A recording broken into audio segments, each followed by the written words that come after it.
deebine assalamu alaikum irra deebiin isin jechuu barbaada. وعليكم السلام ورحمة الله وبركاته. Jaalalaa fi kabajaan ta'onniiti irraa burqitee isin haadha qabduun jaa. نعم. Dhugaadha bu'aa bayyinii keessaa hin irraan kana TikTokii kana keessa seenee wallahi waa hedduudhaan itti muddame. Ani irraan kana dhufee saba kiyyaaf asitti ijoollee ispeeshaalii dargaggoo akka kiyyaa duratti argamee isaaniif fakkeenya ta'uun kiyyaa dhugaa dubbachuudhaaf hedduun itti gammada. Maaliif obboleessa keenya abdeelleen haa galatoomuu asirratti naaf hiree na dhiyeessuudhaaf hedduun gammadee. Maaliif waan biraatiif illee osoo hin kabajaa isaaf qabuu fi tanii saba kiyyaaf qabuuf har'a dhugaa namni yeroo hedduu zakii daalaas zakii meessa jira meeqamii jee hedduu yaaddawaa ture.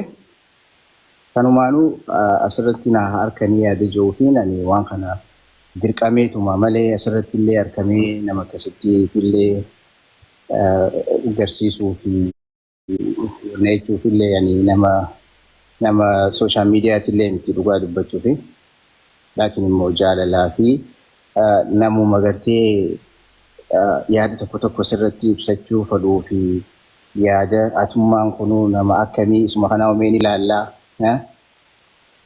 TikTok makanaa'u nama hedduudhaatu maqaa isaatiin banatee jira. Mee inni hunuu kamii inni noo TikTok kana ni qabamu akkamii yaada jiru garte. Kanuma hundaafuu mee waanuma kanaa warra anummaan as bahee isaaniifis mee fakkeenyaa ta'u ani waa'ee TikTokiitii fi waa'ee sooshaal miidiyaa kanallee hedduu raawwannan jiran yooniin seenee ilaalee Feesbuukni sanilleen yeroo gargaarsaa fi haalli tokko onlaayinii irratti yoo wanni maxxanfamu laalumaa fi malee nama sooshaal miidiyaatii miti. Immoo warraan kana dhugaa dubbachuudhaaf TikTok jechuun dirree mu'asharaa jechuun obboleessa fi.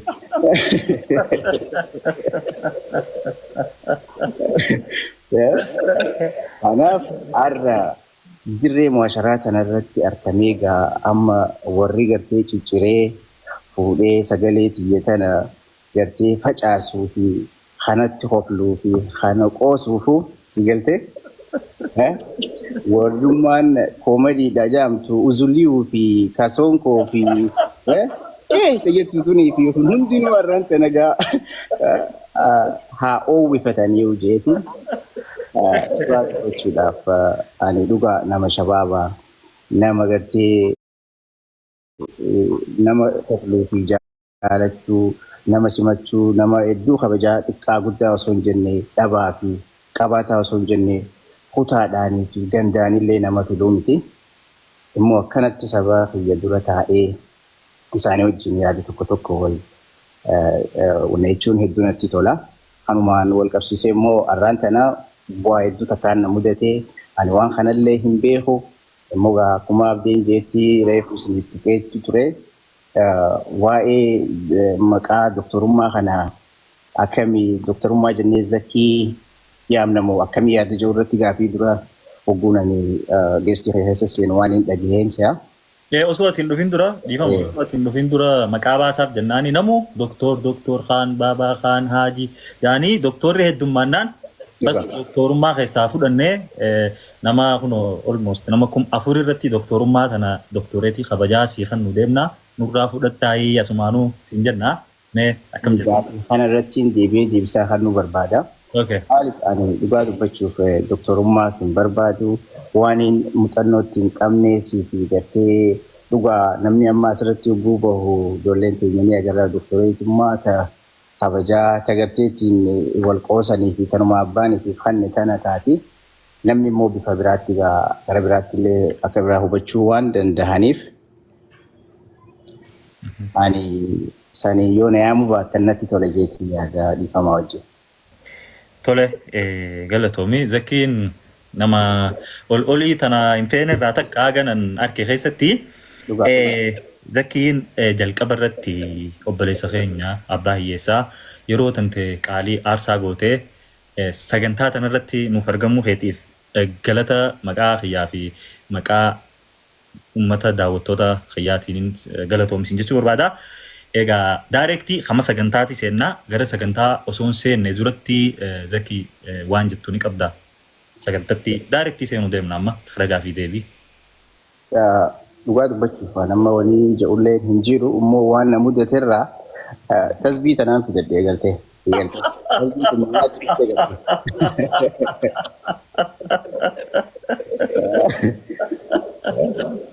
Maaliif bidatte Zakii tasbii? Dhugaa tasbiin tun wanni irratti dhuftee fi arra Zakiin paablika irra bahee namni arra akkuma reefu jeesanitti uzulliyuu fi maalee fi gartee kasoonkoo fi wii jechuun tun hundinuu arraan tana yaa rabbi afaan namaa jalaa na baasi jecha kiyyallee kan ofaanii bahu gartee kalaama namni illee itti gammadu kagaltee dhiiraa dhalaa osoo hin jenne isaanillee itti gammadan rabbi na haa godhu anallee ka tokkummaa namaatii fi jaalala namaaf raabsu rabbi na haa godhu yaada jedhu irratti kana fidadhee jechuu barbaadeeti kana hara sagantaa naafettan irratti deemuudhaaf kan qabu banuun dandeessa. Okay. Galatoomi. Uummata keenya galatooma ulfaadhaadha. Taattaa fi ammallee itti fufaadha. Isin hojii teessan anis hojii tiyyan jalqabaa. Zakiinis waan gaafatame irratti dhaabbatee inshallah deebisaa gaggaarii akka nu deebisu abdii qabna. Hanga xumura sagantaa keenyatti nu waliin turaan afeerraa keenya sagantaa bareedduudha. Galatooma ulfaadhaadha. Tole mee jalqaba irratti Zakiin eenyu maqaa kan kee guutuu yeroo takka do not disturbing godha telefoonni xiyyaana irra bilbilamu jira daqiiqa takka nu obsaadha dhiifama yeroo takka.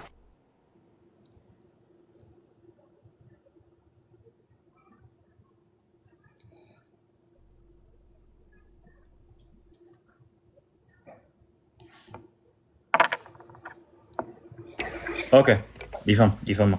Thank you Sadiq galatoma warreen Zakii Ziti. Asumaanuu dhaamsi lammadaa challenge na kanname namni ol seentan hundi Zakii follow godhu akka hin daganne 4,800 irra jira follow godhaadha. Tole mee jalqaba irratti maqaa kan kee guutuu Zakiin eenyu? Zakiin eessatti dhalate? Sambooda biyya baqaa eessa jiraate? Amma hoo eessa jira Zakiin? Maqaan kiyya Zakii Muhammad Idrisi. Ikin daladhe magaalaa Harmaayaa ana Harargee Bahaa bikiniin biyya baqaatti Nairobi amma immoo bikiniin jiru magaalaa Dallas Texas Ameerikaadhaan jira yeroodhaaf. Galatoom. Jalqaba gaafa biyyarraa baatu bara kam turte? Bara kam ture? Akkasumatti umriin tantee meeqa turte gaafa san? Gaafa karaa biyya baqaa deemtu? Dhugaa dubbachuuf yeroon ani biyyarraa deemu nama waggaa 8 fi waggaa 8 biyyaa baate? Maaltu si mudate karaa kanatti yeroo deemtu achirraa kaatee aga Naayiroobii ga'uuf? Maaliin makiinaa akkamis si dhiisan umrii xiqqoo saniin? Ani akkootiyaa fi habootiyaa wajjin biyyarraa ka'ee karaa Naayiroobii dhufe. Yeroo sanitti indegee jaanini xayyaara xiqqaa tokko jira kanama 12 fuudhu. Sanini karaa Moyyaaleetiin achirraa horree Naayiroobii seenne. Yeroo sanitti wanni nama jette karaa kana hagaa Naayiroobii jirutti wanni kan jiru jechuudha. Kallattumaan inni gaarii ta'e alhamdulillah. Maashaallah. Zakiin ijoollummaa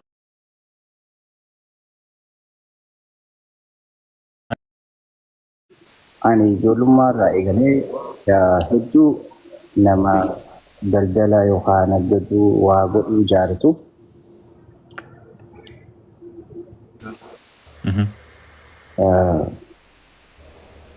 Jalqaba eegaan irraa bee Naayiroobiitti dhufee barnootaan eegalee. Usumaan barnoota barachaa jiruutiin gidduunis daldala nagada gartee ifumaaf achi keessa waa gurguranii fi waa bitee yaalaa erguu itti galee. Waan akkasiitiin eegalee daldaluma keessatti bareechuu dandeessan gabaabaa. Thank you. Sagalee jechuu jiran hordoftoonni sagalee Zakii jirani. Mee Sagaleen dhagahamu. amma ni dhaga'ama. Yaa bilbila lafa wanna godhee jirani sagalee isaan biraatti tole. Galatoom maaliif Zakii Daalaas siin jedhu turan hawaasni siitu baafate moo maqaa kana hawaasaatu siif baase Zakii Daalaasiin beekamta hawaasa biratti eenyutu siif baase maqaa kana? Akkuma beekamutti Daalaasiin magaalaa Texas keessa jirtu.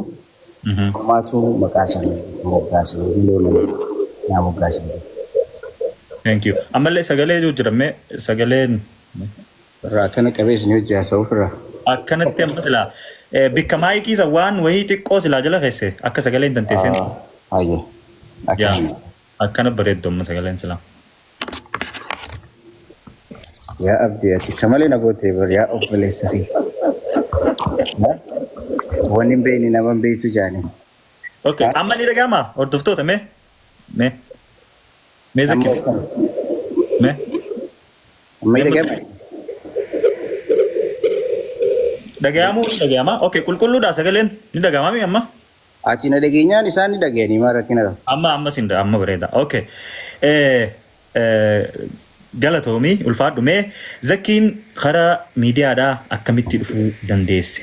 Dhufi jennaan immoo dhufiinsa hawaasaan yookiin uummata biraatiin addaa dhufte. Dhufiinsa hawaasa keetirratti maallaqa dhangalaasuu miidiyaa irratti footoon dantee mul'annaan Zakii nagana kan. Footoo dantee agarraan Zakii nagana kan. So dhufiinsa addaatiin dhuftee miidiyaa kana immoo dhufi jennaan bikka takkatti garagalchite. Zakiin akkamitti karaa miidiyaa kana dhufuu danda'e jalqaba? Akkasumatti eefuma miidiyaa irratti dhufe Zakiin hawaasa isaatiif gumaacha ka'ee gale nuti gaa miidiyuma irratti agarutti jirra. Mee kanaan wal qabatee jalqaba akkamitti akka karaa miidiyaa irratti namni akkanatti baasuu danda'e kanaan wal qabatee nu himi dura. Jalqaba waan hundinuu rabbuma biraahi. Ani dhugaa dubbachuudhaaf yeroo duraatiif namni qilleensa irratti na baase jaafeetu asinillee isa galateeffachuu barbaada. Waan paablika irra na baaseef osoo hin ta'in galateeffannu gartee nama tokko guyyaa tokko tola si oolee yookaan hawaasa kee biratti si baase galateeffamu waan qabu malee as keessatti ani baasuullee barbaadeetii miti yeroo hedduu innilleen waan osoo anaa fi inni osoo waliin beekne duratti waan hedduu taniin godhaa ture jira jechuudha osoo paablikaa irratti hin baaneen duratti jechuudha. Kan amma inni waan kana hawaasaaf fakkeenya taataa waan kana immoo si jalaan illee gartee namoota miidhaa ijoollee dargaggoota akka keenyaa kunillee barnoota irraa fudhachuu dandeenya abbootii qabeenyaatii fi ilmuma namaatiifuu ati gartee tola ooltummaa ta'e sana beekuun hedduu gaariidha jee waan anis yaada san qabuu fi bifa sooshaal miidiyaatti yoo dhufte hedduu bareedanaan jennaaniin seene malee ani keessa kanallee waan hin dalaguu fi waan hin godhullee asirratti baasuu fi bu'aan asirraa harkadhullee hin jiru immoo yaallummaan kiyya hawaasni kiyyaa fi namni keenya ilmuma namaatu jechuu gartee ilma Oromoos ta'e saba biraatiis ta'e Islaama ta'e Kiristaana ta'e waaqeffataa ta'e nama kana hunda osoon addaan hin fille bikki rakkinni itti argamee fi bikki itti gargaarsatti barbaachisamutti waan natti dhagahame waan anis ilma namaa ta'ee gartee dhaladheef jecha nama rakkatu haga dandeettii xiyyaatti humaan gargaaraa waan rabbinaa laafsechuufiin waan kanaaf seenee gabaabumatti ani yeroo duraatiif Jaafari haa waan sooshaal miidiyaa irratti na baate wanni inni sitti irratti yeroo duraatiif fakkeenya namaaf ta'uu danda'a jirra na baase haadha kiyya isii quban qabne isii manaa fi makiinaa fi waan takka isii duuba godheetiin akkasii sapiraayis isii godhe sapiraayis sanuu isaatuutu deemee waan san irra na gargaaree na onneechuu ture kanaaf ilanii ansallee galateeffachuu fedhu. Thank you. Galatoomii jennaan jaaf seenas maanu. Mee of duuban si deebisaa jireenya kan kee keessatti dalagaan gata aantummaan ati dalaydee or wanni challenging dalaga irratti si qunnamtee dalagaan ati irraa gad aantu mana namaa taatoo waan addaa waan xiqqaan ati dalayti kan yaadattu keessaanii jira. Jalqaba Naayiroobitti gaafa namichi nama Isha makaddaa kana biyya alaa erguu unsiilee biyya Arabaa tana tagartee gaarisaa hojjaanii ganda Somaalotaa sanii gurguramtu jira. Waan gartee gawaalee adda addaa kanaan fuudhee ergaa ture karaa biyya alaatiif Austraaliyaa, Kanadaa, Ameerikaa, UK kana kanaan erguu ture. Kana wani nani jalqaba hojiirra eegalee. Thank you. Zakkiin dhalataadhaan naannoon dhalataa Harargeeti. Ani immoo hanga narkeetti Zakkiin yeroo gargaarsi jiru naannoo hunda bakka hunda ni dhaabbata. Namoonni tokko tokko immoo yeroon argu viidiyoolee garaagaraa Zakkiin gandummaa qabaa naannoo Harargee malee hin gargaaru jaan. San irratti Zakkii maal jettu? Yeroo uummanni rakkate ati rakkataa Harargee qofa bira dhaabbattamoo rakkataa hunda bira jirta? Dhugaa dubbachuuf abdii xiyya waan namni asirrattis arguu danda'u. Ta'usoo namni asirratti narkinani dhuunfattee keessaan godhuustu irra hedduudha. Walumaa galattuu an nama akkuma reefu jeeti Islaamaa, Kiristaanaa, Waaqeffataadha, Oromoodha, Amaaraa, Soomaaleedha. Saba biraati jee nama hin filu nama hundaa waan ijuma takka ilaaleetiin gargaara. Thank you. Galatoomii namoonni waan kana dhageessan viidiyoo biraatu ni gootanii viidiyoo akkanaadha riikoordii godhadhaa fi bakka hunda waliin gahaadha because ololli akkanaa yeroo garii ni deema waan ta'eef tole galatoomii.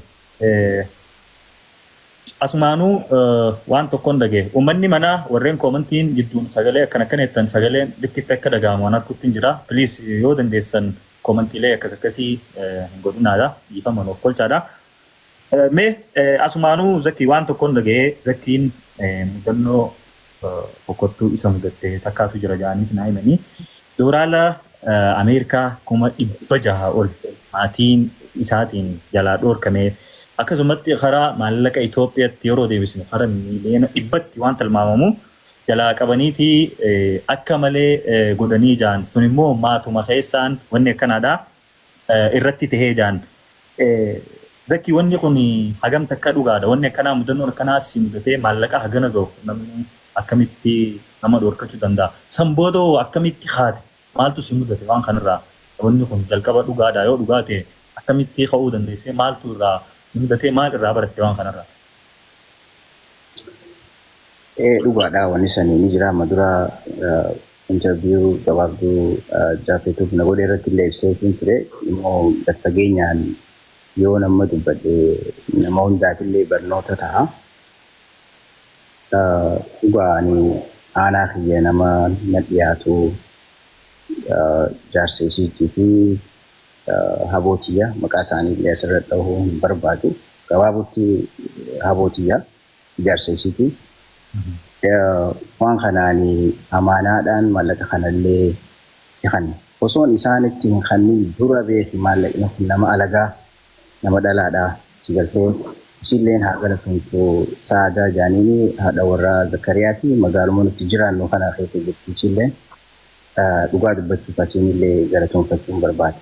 Maaliif isiin tun obboleettuma rabbiiti nama kuma faamiliitti walitti dhiyaannu. Kana bira yoo xiqqaate waggaa caalaadha malee inni kun isii bira ta'aa ture.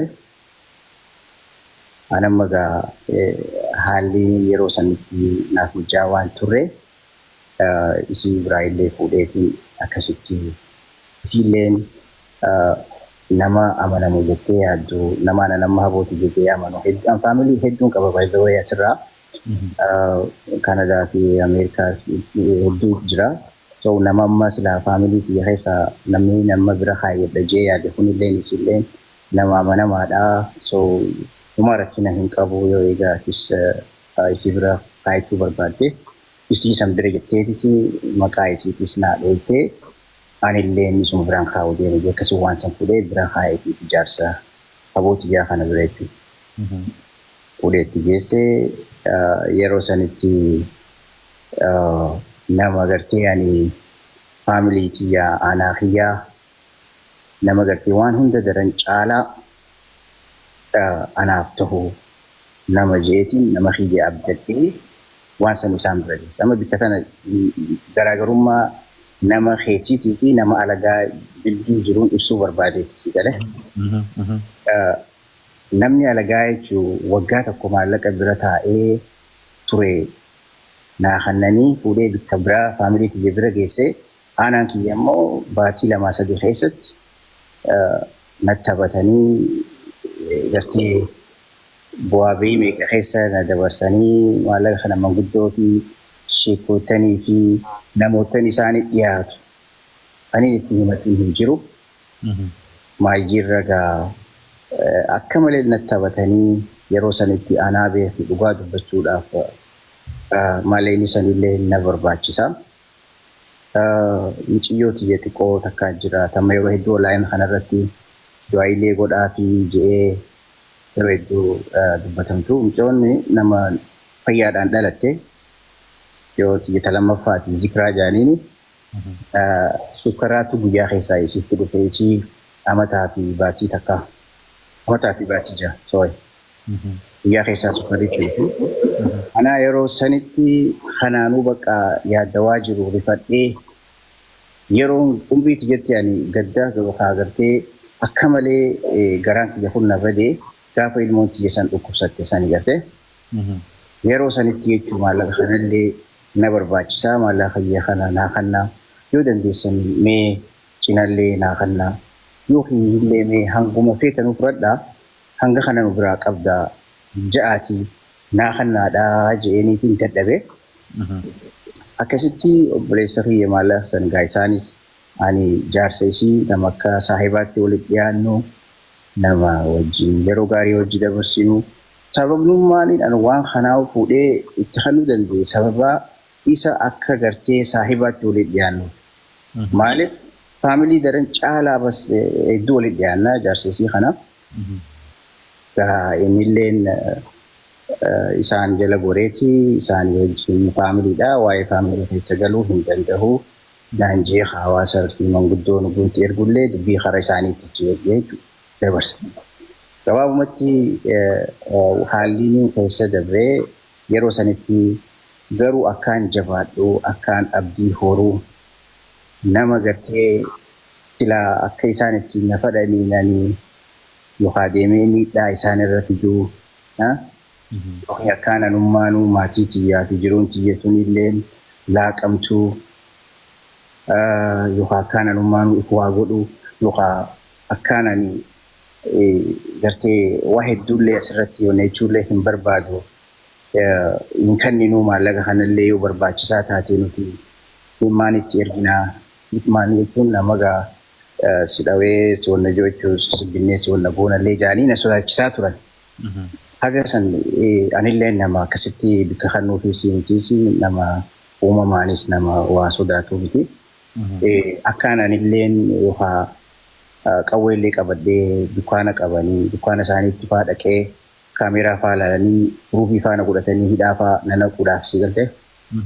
Sochii meeqa kanarratti yaadanii ani immoo taargeeta isaan keessatti na harkachuu barbaadan isaan keessatti illee hin gallee fi guutumaa guututtuu eegaan manguddoo fi sheekanii fi hawaasa ollaa magaalaa jiruutiin illee dadhabee rabbuma irratti hin dhiisee ilaa aduu ammaa jechuun ammaa achiita jidduu waggaa 3 akkasittiin firraatti dhiisee onnadhee karaa jiruutiin yaadamee dalagachaa alhamdulillah as ga'ee bira kutee maatii kiyya gargaaree saba kiyya akka dandeettii kiyyaatti fakkeenya hawaasa kiyyaatullee akkaan ta'uu danda'utti gargaaraa jira.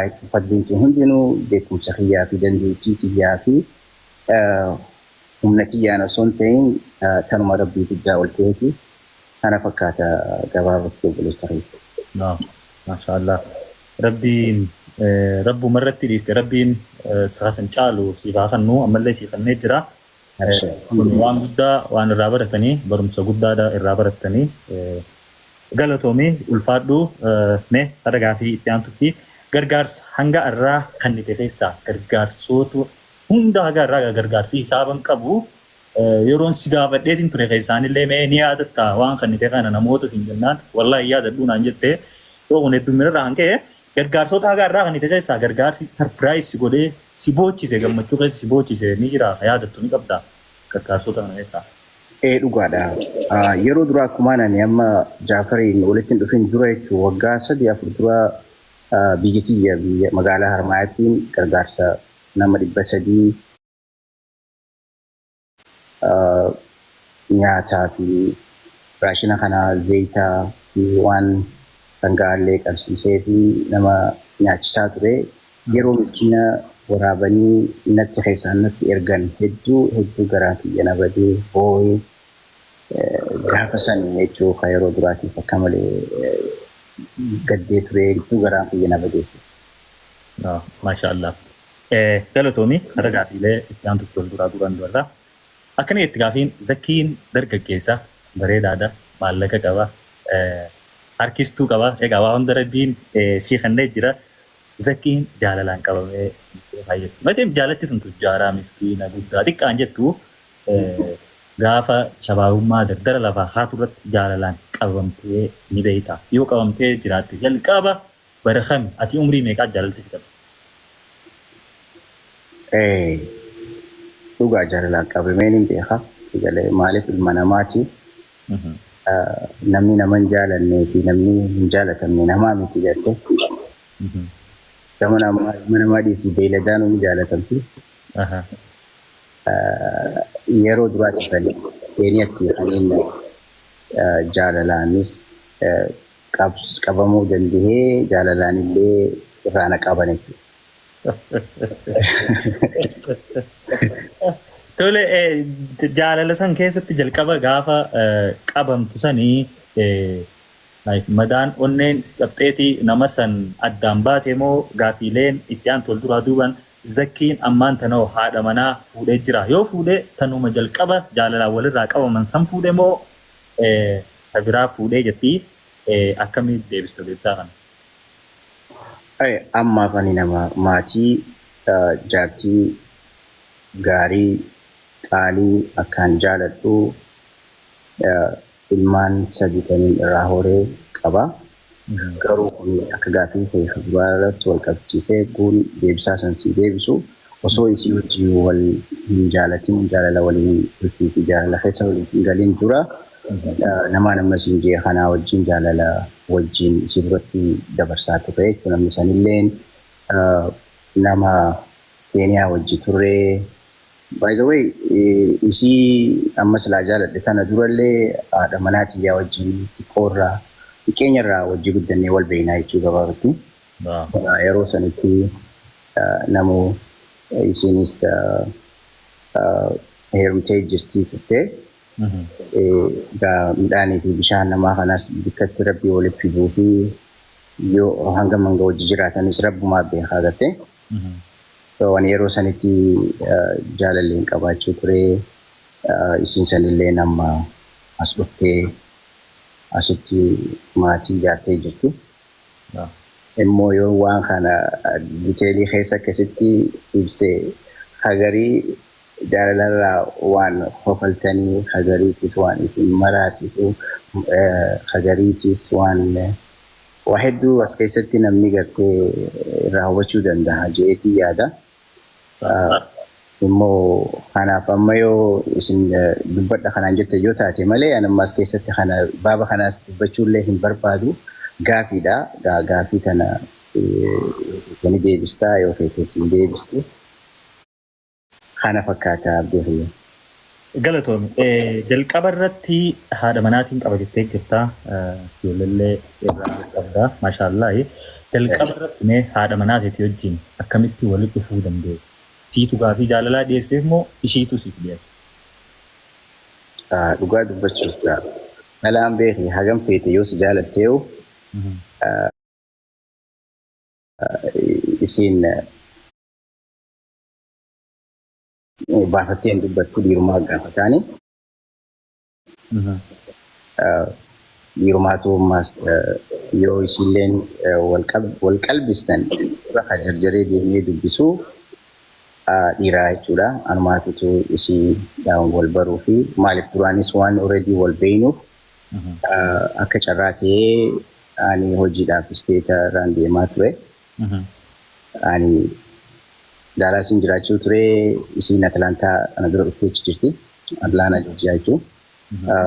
Achittiin arkee yeroo sanitti bas isiinis maatii wajjin hin jirtu nama iddoo kophaati jechuudha. Waan duraanis xiqqeenya irraa wal beeynuuf baatii takka keessatti jaalatee wal fuunee Daalaas fideeni asitti ilmaa walirraa horree haga naas keenye jechuudha.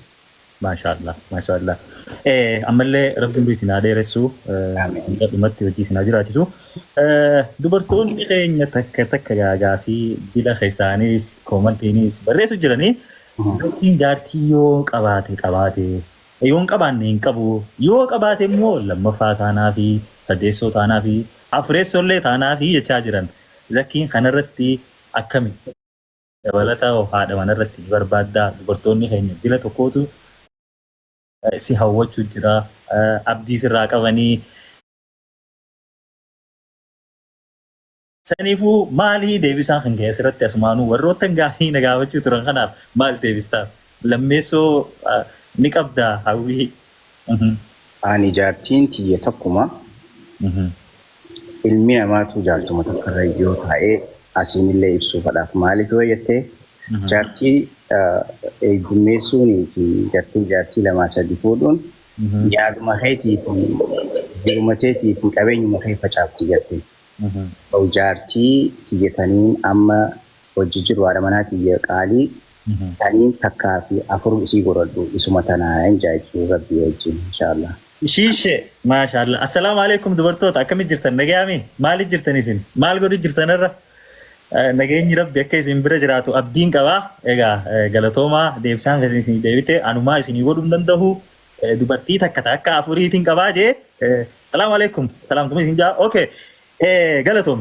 Namoonni tokko warreen qabeenya qaban irra guddaan isaanii faamilii isaaniitii fi jaartiidhaaf ijoolleef yeroo hin kennanii qabeenyaaf biizii ta'an jaan. Zakkiin kanarratti yoo faamiliif maatiidhaaf yeroo ni qaba. Yeroon ati biizinasa irratti dalaga irratti dabarsituu fi maatii keetii wajjin dabarsitu wal siidan jira.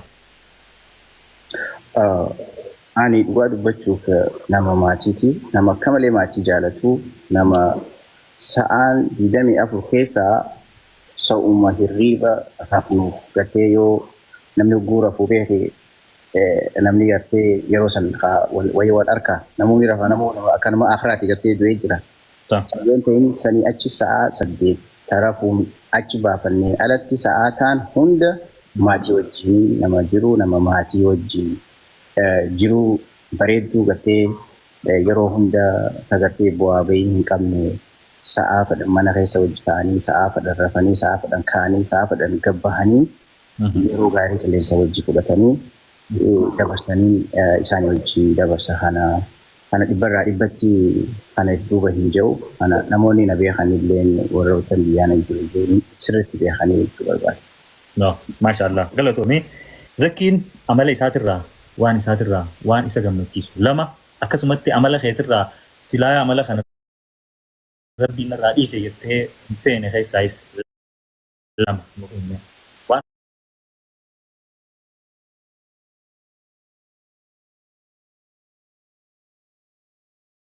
Bakka ani nama bakka yeroo hunda masgiida dhaqee salaatee ibadaa godhee salaata fardii egaan salaatee booda sunnaa salaatee masgiida keessa taa'ee zikrii godhee rabbii kiyyaa wajji haasa'u. Wanni sanirra na gammachiisaa hin jiru baleessa kiyya kan duraa. Waaw, maashaallah. Amala keetirraa silaan kana amala kanaa qabaachuu baaddeettee wanni qabdoo ni jira.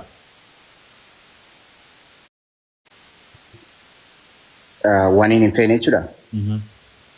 Dhugaa dubbachuudhaaf hijibuu fi bas namaaf quudha dhabuu riba dhabuu qomatan agartee namni mana daabboo godhee gartee ilma namaatiif gammachuu dhabuu san inumanii sin jaaladhu namni illeen akka akkas ta'ullee hin barbaadu. maashaallah. Namoota keessaa nama akkamtu si aarsa yeroo garte nama akkamtu si mufachiisaati. Nama keessaa namni na aarsu nama gartee akkanumatti lafaa ka'ee waan takka osoo hin yaadiin waanuma fedhe waanuma bakka hin dubbadha jedhu wanni beeku nama ofaanii baatu kun waan atiif gaarii si fakkaatu nama kaan aarsitu. So waan akkanumatti waanuma fedhe namaas arrabsuus taatus namaas qiniituus ta'uu bakka waan afaaniif illee dubbachuu hin tolle nama dubbachuu barbaadu. No. Thank you. Asumaanuu gaafiin Zakkiin deeggaraa Arsenaalii yeroo hedduu maalee Arsenaal sirratti agarra. Arsenaal deeggartaa kilaba kubbaa hambataa kilabni deeggartaa. Akkuma nama dura jetti ani deeggara Arsenaal osoo hin ta'in jersii maal